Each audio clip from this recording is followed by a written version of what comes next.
Hello, everybody. How are you doing today? We're super excited to be speaking with the one and only Christian Glesner. We have the pleasure of being speaking with Christian Glesner. He is going to be talking today about Microsoft Mesh, building immersive collaborative experiences. How are you doing today, Christian? Yeah, thank you. I'm great. How are you? Oh, very good. Thank you. I'm going to do a very quick intro about yourself because, of course, there is a lot that you have to explain there, and it's nice to give a little bit of a background. So, Christian Gresner is a highly respected speaker with over 20 years of experience in technology and innovation. He is a co founder of the innovation agency HoloLux, which is specializing in creating cutting edge solutions for businesses exploring virtual and augmented reality, as well as other emerging technologies, of course. With a specific focus on the metaverse, Christian's dynamic and engaging presentations simplify complex technical concepts for his audience. So today we're gonna dive into Mesh. It's a little bit very like super exciting, and a little bit it has been a little bit of a confusing strategy, the one that sometimes we have seen there with Mesh, and we are so eager to know more about Mesh and how you are building those immersive experiences. So if you are ready, we can get started. Sure, let's go. Awesome. Thank you. The stage is yours, Christian. Yeah, so thank you very much, and then everyone, welcome to my session. So yeah, as you mentioned already, my name is Christian Glesner. I'm the co-founder of HoloLux, and yeah, actually my passion for IT starts very early. My parents had a travel agency here in Germany, and they invested in IT very early. And I remember very well when, as a child, I stared for hours into the embossed sparkling screen of an IBM AS400 and the blinking cursor ready. So the tabula rasa means to create something completely new out of nothing was always what I thought is very fascinating about software development. And for sure, with mixed reality, metaverse, spatial computing, however you call it, my childhood dream came much closer because with in the metaverse you can literally build your own worlds, and so for sure that is what I'm doing today. And yeah, I'm also very happy to work very close with Microsoft.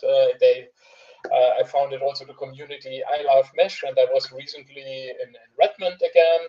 And so, yeah, we work very close with the product group. And what I really is something also special about Mesh, for sure, Microsoft is a huge company, but the team is really outstanding. So I just attended events called the Microsoft Dev Kitchen. So I still have here my chef hat. And this is really an outstanding event because you work really so close with that guys, and you see all the passion they have for this product, and you see it also in that picture how passionate they are. And so I'm pretty optimistic that that eventually Mesh will become the leader for, let's say, for enterprise metaverse. So yeah, metaverse. So anyway, we discussed that all at that conference. I think that's a very broad term, and yeah, many people think that you see a lot of news. Is the metaverse dead or not? So actually, I think it doesn't matter how we call that thing, if we call it metaverse or however we call it in the future. But it's pretty obvious that we need something new, no matter the name. So because when you see the most exciting feature about a new iPhone, I think personally it's that has a USB charger finally. And so the whole industry needs something new. And the next thing that we will see is that everything gets somehow 3D and immersive. It's like, the internet pops out of your screen. It extends either your reality or you completely immerse yourself in virtual reality. It's pretty obvious that this will come no matter the name. And then when we check, because the session is also called collaboration, why does that matter? So when we look in human history, we will see that a single human cannot achieve so much. Imagine in the past, even fighting a lion or fighting a mammoth or something like this. A single human is never strong enough to do this, but we prevailed in nature. And this is because we always formed communities, we always worked together, and we used communication to do this. When you imagine, everybody has a phone or many easy things that we have in our life. And when you start thinking about how many people worldwide are working, for example, to make an iPhone reality, you have to go, you have to factor the sources for this out of the earth. You have to prepare the material, you have the logistic, you have the factories, you have the retail. Thousands and of thousands of people work together to build something like a phone or even just a toaster. So this is one of our most important strength is somehow that we work together, that we collaborate, because a single human could never achieve this. And when we look into our history, we see communication technology was always important. You see on the left side, you see smoke signals. Yeah, maybe looks now very old school, but this time it was a game changer because you actually could signal when there's an attack somewhere or when there's an emergency, you could start signaling things. And that wasn't possible before. And maybe this is the oldest predecessor of Microsoft Teams. And then we see on the other side, we see the metaverse, a completely new collaboration technology that will completely transform how we will work together. And what we also will see when you look in the history, that every communication technology was kind of a catalyst, as a catalyst for the next evolution. So as faster we would collaborate, as faster the next innovation will come. And now we're standing before a really big change. Currently, most people call it metaverse, but however it will get called. And the special thing about it and why it's important for collaboration is we have that we collaborate is deeply anchored in our genes. We know, for example, that example, a guy helps an old lady to carry the shopping bag or something like this. We sometimes help other people without getting a reward. So when you see the evolution theory, it might sound completely not necessary. Why we should do that when it doesn't bring advantage? We have this in our genes that we help each other. so that we can build communities, that we can build families, that we can build enterprises, that we even can build whole states. So it's in our genes to work together. So, and then I think everybody with COVID realized how bad it is when you lose your social connections because we need this.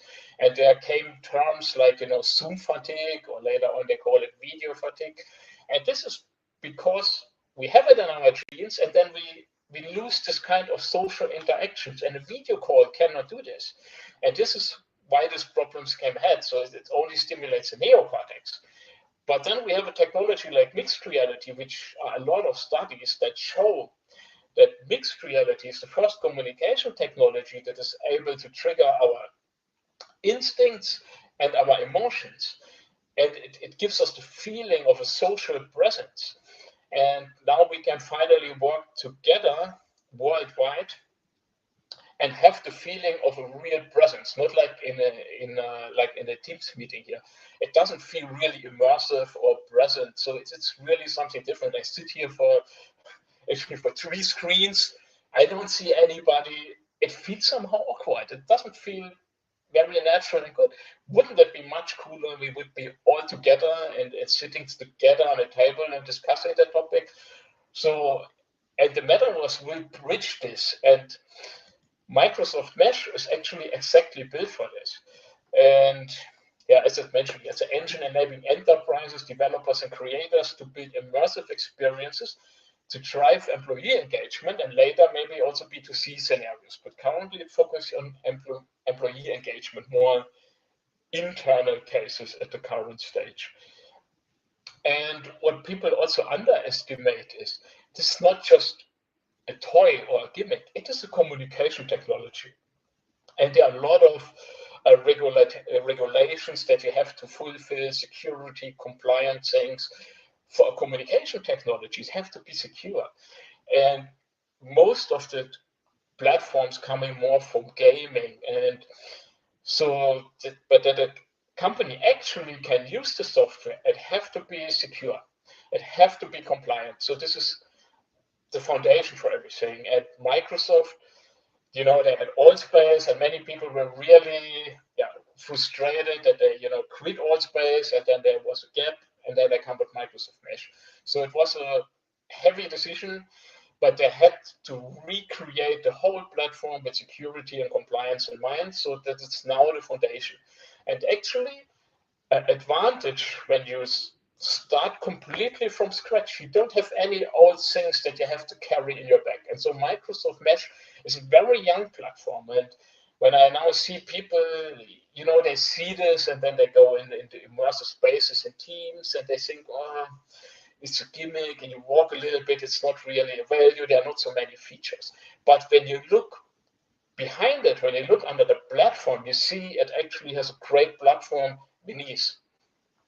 And we are also very happy that we built kind of the flagship environment from Microsoft, which I will show you. We had that, you maybe know that from the image on the official Microsoft Mesh website. So we built for Microsoft the first metaverse office for Microsoft Austria, and I give you just a little glimpse into it, how it looks like.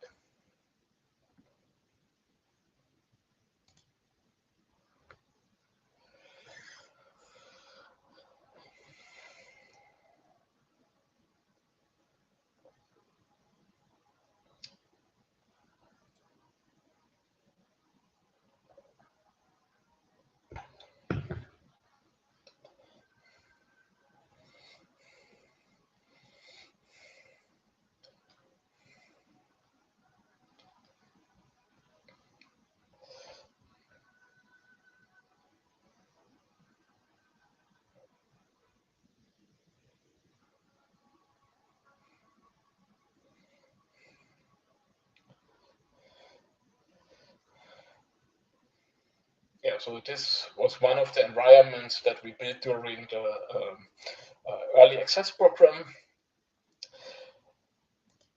And yeah, when we look at use cases, I think maybe other sessions discussed that already. at the current stage, as I mentioned already, it focuses a little bit more on employee cases, on internal cases, but it might be that in the future also B2C cases will get taken into account. So now let's understand also the platform. I see there's also a little bit confusion about what is actually mesh. I would call it mesh platform. So there's one thing that we already all know is the mesh avatars. They're already global available. And then the next thing is mesh immersive spaces in Teams. This is also in public preview now. And yeah, you can activate that in the Teams admin center. And then you can jump into an immersive view in a Teams meeting. But in this case, you only get 3 first-party environments, pre-built environments from Microsoft. You cannot build your own environments, but a big advantage is it's actually running in Microsoft Teams. So, and then there's another flavor of mesh, and it's called let's call it mesh custom worlds. Sometimes Microsoft change also the naming, but you can build your own custom worlds. They are currently running in a Windows desktop app. That will also come a Mac client for it soon. And it's also running on the Oculus Quest, on the Meta Quest, so that you can also be fully immersed. And then you can build kind of whatever you want. What we saw before, what we built from Microsoft, the Office was actually a mesh custom world because we built it completely from scratch. So, and how do we do this? For sure, there is a Unity SDK. And this enables us to build, pretty much whatever we can imagine. So, and I personally think we don't work only with mesh. Before I had a session also with Bayersdorf, which we leveraged for this project. Spatial I/O, like also the party was in Spatial I/O. It's also a great platform. But personally, I think the mesh platform with the SDK is currently the best. And I show you now things that I believe they're really better than in other platforms. So one of the first features that also was introduced in the early access program is mesh physics. So what does mesh physics mean? What is mesh physics? So the mission statement of mesh physics is empower mesh developers to be able to easily create interactive, intuitive, shared content that just works. So, and how does Microsoft do this? So, for sure, it's not real physics, that we learn in school. It's Unity physics. So Microsoft built on top on Unity physics, the physics engine that is built into Unity. But you think, okay, this is already Unity. What the hell did Microsoft has to do with this? So the special thing is they synchronize that around all clients. When you have a rigid body, something with let's call it physics enabled, and you move that object, they automatically sync that between all the clients. And what Microsoft put a lot of effort in is, because this costs performance, and performance is on devices, like business computers, and a Meta Quest is also not a super high-end device. So they optimized that with a very efficient C++ core to keep the impact for your CPU and GPU very low.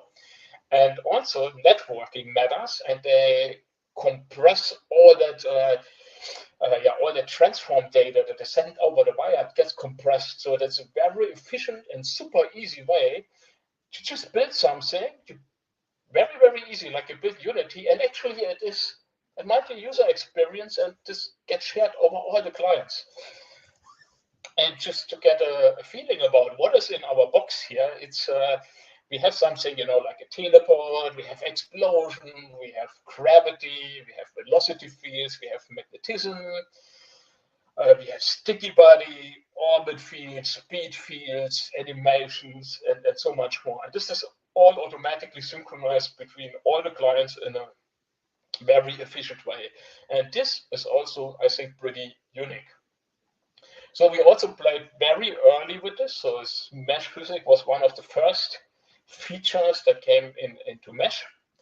And I show you a little bit of our very first hackathon with mesh physics. I think it was somewhere this spring.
so this was in a very early stage of mesh, and yeah, we could kind of build already gamified experience. And what you see, the special thing is really, you put one of the laser cannons and you move it around, and everybody else sees this without that you have to do anything. So this is really the special thing that gets synchronized. But we found out it's also quite hard to build more interactions, especially on the client side. But you could already gamify it. And so we had a lot of feedback sessions also with Microsoft.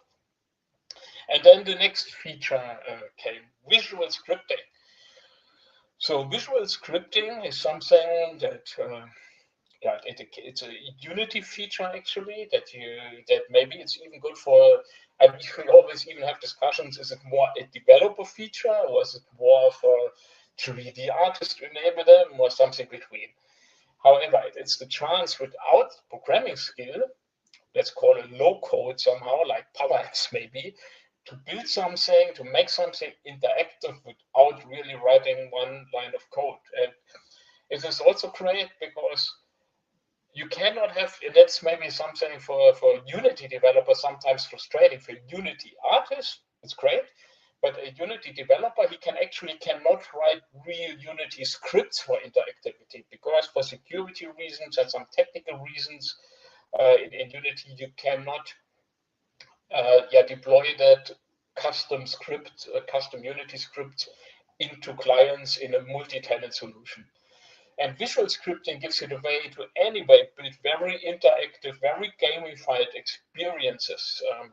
And maybe we have a look at this. Let me see if my Unity is still working, how this looks like. Where's my Unity instance? Here it is. So this is also, by the way, there is you can check out Microsoft Mesh Learning, and you will find some samples. This is, for example, the toy box, which you find a lot of useful examples in it. And here's, for example, a good simple example for how physics work. Visual scripting. So we have here that jukebox here, or that radio that can make music. When we click that button, maybe we just try it. Hope it will not take too long to start.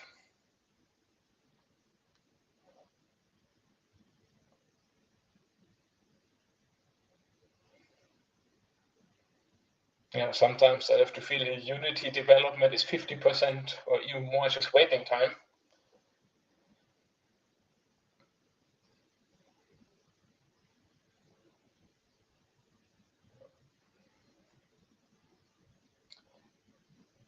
So visual scripting, while it's loading, enables a really, it also runs on the client side.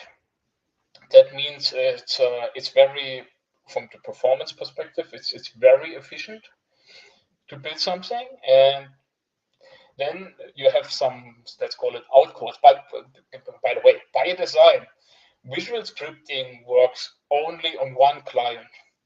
And what Microsoft also did pretty similar with mesh physics is make mechanism to have visual scripting synchronized between different clients. We will see a little bit in this example more how that works. Some interactions run locally, but you also have the chance then to signal to other clients. So, oh yeah, there is our good old jukebox, and let's try it. So when we press that button here,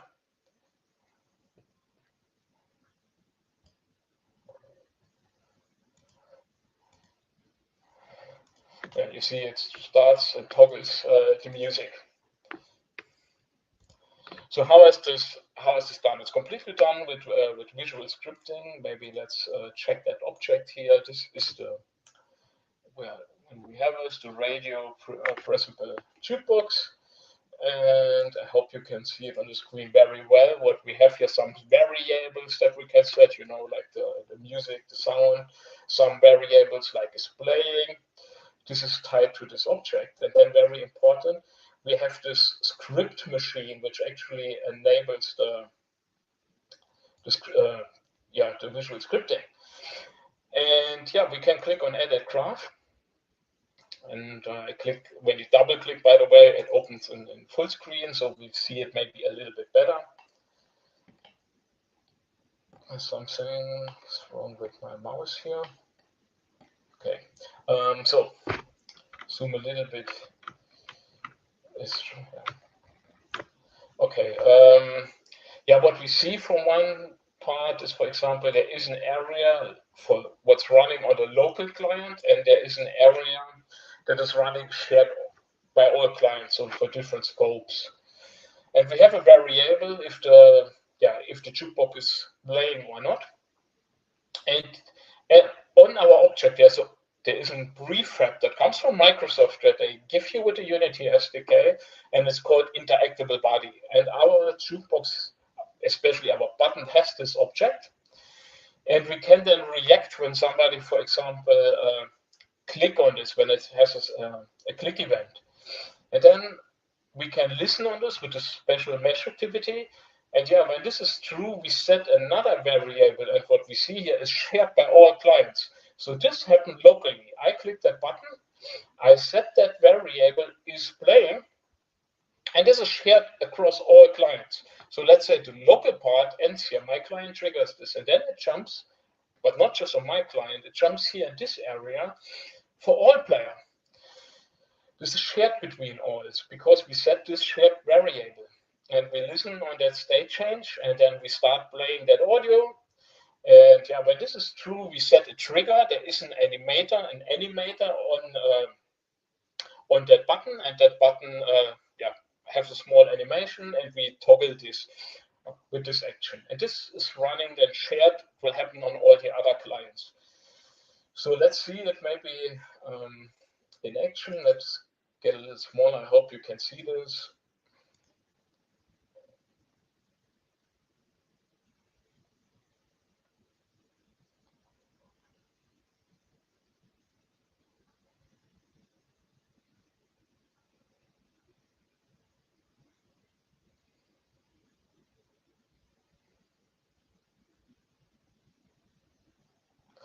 Unity.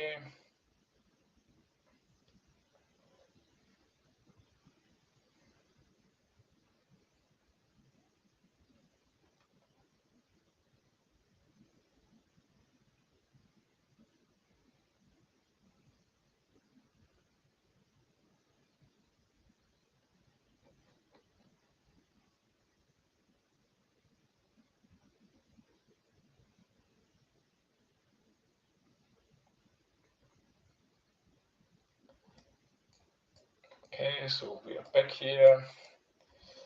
Here's our radio. And you will see now, it's really on the screen, maybe a little bit hard. You will see a little bit the flow of it.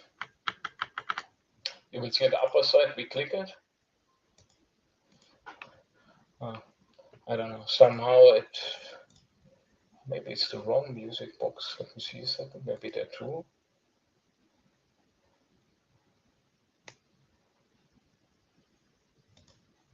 Yeah. I choose the wrong music. I have two in it, so that's why we could see that there's something happen. So when we click on this, you see the signal, how it flows through. It started it. And when it sets that variable, it's hard to see because all very fast. It gets shared across all the clients. I click again. And yeah, so this is a little bit how visual scripting works. I think, for a C# developer, it sometimes maybe looks a little bit tedious how much you have to do actually for such a small thing. But it runs with a very good performance on each client, so it has really a lot of advantage. And as I said, it's kind of low code, a little bit like the Power Apps, Power Automate of Unity or Mesh, however. So let's stop this here again and go back. Now we come to something that is very unique. It's cloud scripting.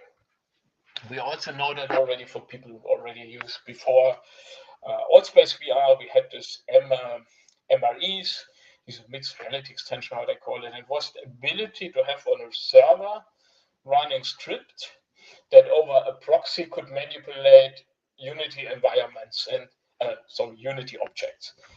And it's maybe confusing. It's not really Unity script. It's Mesh Cloud script. So we have our Unity scene on one side, and we cannot have our own script. We only can use behaviors that Microsoft gave to us. And then we have on another side, this is actually running in Microsoft Azure. We have a Mesh Cloud scripting scene. It's a replication of the real Unity scene graph. And Microsoft, you see, for example, has a game object, for example, it gets translated in a server object of a transform node, and they synchronize the properties, especially the transform in this case, between the server object and the Unity client object. And so this is running completely on the server. And Microsoft has done mappings for that. We have here, for example, an animation is mapped to an animation node. And then we'll have here as a graph, we have another game object, again, a transform node. And a game object has components. And for example, I told you about the interactable body. This is actually that it can be selected, and it also has something like an interactable node on the server side. And when we change properties on the server side, it gets synchronized to all the clients. So, and what you can imagine, it goes over the network, and it's from the efficiency, it's much more resource intense than when you do it on the client side. But on the other side, you have very unique chances to do things that you cannot do in other platforms. You can really, it's actually an Azure web app, and you can integrate whatever, what power you have in Azure and whatever you can do from there and whatever you can do with C#. And then map this to these nodes and bring it into your mesh environment. You even can maybe your content management system and maybe a bit employee experience, and you want to have different digital signage, and you can really bring in that data or IoT data or something like this and sync it into this Unity scene. And for example, Spatial I/O, they also have visual scripting, and they also can now build highly gamified experiences. But what they can't do, they don't currently have any chance to integrate other data. But I think that's quite important to have to can integrate your company data, public data. So Microsoft have built a mesh that build a very comprehensive platform, and from gaming to integrating server-side data, and then this physics to make it more interactive. So, and when you put all of this together, we build something. I think it's my personal favorite. What we built here is the Neon Planet. We also built that in a private preview, and I give you a glimpse into what you can actually build with Mesh.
So maybe to give you a little bit feeling what team you need to build something like this. Let's say you see also, a lot of very simple things that you can build with Unity, but when you really want to build something outstanding on a very high professional level, let's say, like AAA game art, it actually requires a quite large team. So for example, for this experience, you saw part of the team there. We need for this an art director. We need a concept artist. We had a script writer because that thing has also a whole story, what should happen in that experience. You need 3D designers, people who model 3D things. Then you maybe even as an environment artist, property artist, texturing artist. Then we had definitely for this one, it started with the planet. You need shader artists also for the water, for making that planet like this. Then we had a technical artist to check that in Unity actually everything gets from the technical perspective well assembled. We have then Unity developers building this either with cloud script or visual scripting, and actually to film that thing, we also have really a virtual cameraman doing this. So let's say it's easy to start with building some simple things, but when you want to build something really outstanding, it requires a very high skill. And yeah, then what are really strengths of it? What I really see also compared to other platforms, it's definitely some other platforms. Meanwhile, they also realize they need a security certification like ISO 9001. But Microsoft brings in that they have the whole Microsoft 365 compliance and security behind it. And we, for example, has a TSAC certification that's very special for automotive. And actually, everybody who does not have that certification, I would have to do an audit. That would be quite complicated. And Microsoft has really kind of every certification, and that means Microsoft Mesh will also have this. So I think this is really a very good USP, this security and compliance, and this is really the foundation that a company can use this. So then for sure, integration into Teams. Currently, the feature set in Microsoft Teams is, it's very basic. But when you see what impact that had, this is the first metaverse platform, mixed reality platform, however you call it, that potentially millions of people can use this. So everybody theoretically could use this. So at Microsoft Mesh Public Preview, I think it was actually the largest release of a metaverse platform with the highest impact. So then we can create highly interactive and immersive experiences. So mesh physics is really super cool. It's so easy to synchronize things, and we also build our own platform, and making all that networking and make it in a way that is really performant. It's not that easy, and with mesh physics, it's super easy, and there's so many cool effects inside. How boring would be the world when it just would be static? So then mesh scripting or cloud scripting. I should better write here cloud scripting. I think that's pretty unique. I currently let's say you can do it a little bit with Decentraland, but you have other things, other issues there, but also the security and everything. This is also very unique in mesh cloud scripting in a platform like this. It's really quite unique, and it enables really a lot of cases to interact with, for example, calling a Microsoft Flow, integrated into Teams. Somebody goes close to a certain area. You use a trigger, and then you say in Teams, hey, some people are in that experience. You want to meet at a coffee machine or whatever. So many possibilities.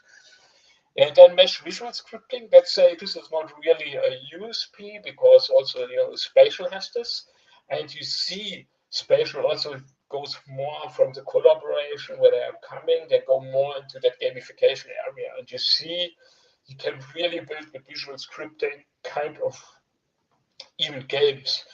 Again, that makes things much more exciting when you gamify them. And with mesh visual scripting, you have a great way. And so Mesh brings somehow as a platform the coolest things together what you can build. So it's already late, and I think I will not go deeper in any demos. I founded a community. I call it I Love Mesh. And I'm happy when you join this. We will also publish more developer content here and developer videos, how to build things. We also will soon, hopefully, provision even for free a Christmas party. We call it Meshmas, Merry Meshmas. Maybe when it's possible, we will do that for free and that everybody can maybe have as a cool event in his company to get started with Mesh, something funny, like throwing snowballs, having a virtual tour with a slate.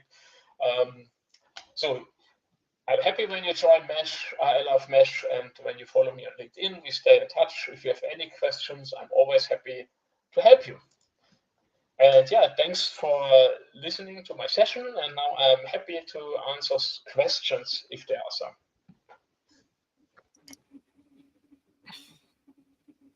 That sounds amazing. Thank you so much. I hope that you can see me and hear me well.